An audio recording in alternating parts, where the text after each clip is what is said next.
masu kallo na. Ni ne naku Abba Kaloko da kuka fi sani da Mujal Abba. Idan yau ne farkon shigowarka cikin wannan gida, kada ka manta ka yi mana subscribe sannan ka danna ƙararrawar sanarwa da za mu ɗauka. Yau za mu yi magana batu ne akan wanka, don haka ku shirya ku kwantar da hankalinku domin sauraron yadda za mu yi wannan waka da wanka. Mai wanka a hankali bai yi wari, in ka yi wanka a sannu za ka yi ƙamshi ashe. Na yi wanka ga tafata na hasawo, sai ƙamshi nake jama'a na kallona.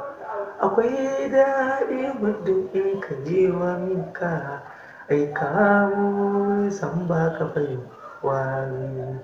Yau na yi wanka tafiya ta alfarma, sirri na ku zo ku gane sai wanka ashe. Ka jama'a, wanka duniya ne. Ina mai jan hankalinku akan mu kula da wanka, mu kula da tsafta. Domin idan baka wanka, baka tsafta, to cikin ma abokanka za ka zama na daban.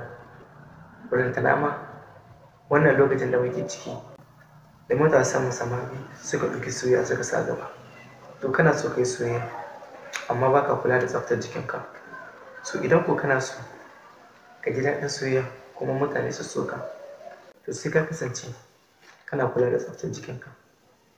So don Allah mu kula, mu gyara, domin tsafta tana ɗaya daga cikin abubuwan da zai sa mutum ya ga ci gaba a rayuwarsa. Na gode. Kada ku manta ku yi subscribe idan wannan bidiyo namu ya burge ku.